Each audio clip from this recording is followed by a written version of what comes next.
Hello everyone, welcome to Sanmarga classes.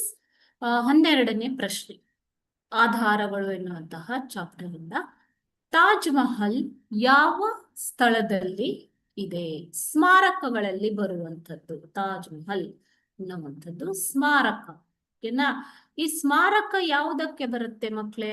ಪ್ರಾಕ್ತನ ಆಧಾರ ಅಲ್ವಾ? ಆಧಾರಗಳಲ್ಲಿ ಪ್ರಾಕ್ತನ ಆಧಾರಕ್ಕೆ ಬರುವಂತದ್ದು ಪುರಾತತ್ವ ಆಧಾರ.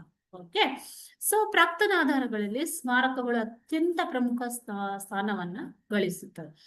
ಇವು ಭಾರತದ ಸಾಂಸ್ಕೃತಿಕ ಪರಂಪರೆಯ ಜೀವಂತ ಉದಾಹರಣೆಗಳಾಗಿ ಉಳಿದುಕೊಂಡಿವೆ. ಬಸದಿಗಳು, ಚೈತ್ಯಾಲಯಗಳು, ಸ್ತೂಪಗಳು. ಅದೇ ರೀತಿ ತಾಜ್ ಮಹಲ್ ಕೂಡ ಒಂದು ಪ್ರಮುಖವಾದ ಸ್ಮಾರಕವಾಗಿದೆ. ಎಲ್ಲಿ ಕಂಡು ಬರುತ್ತೆ ಇದು?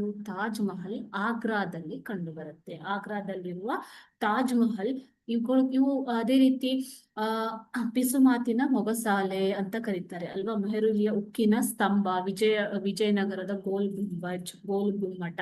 ಓಕೆನಾ?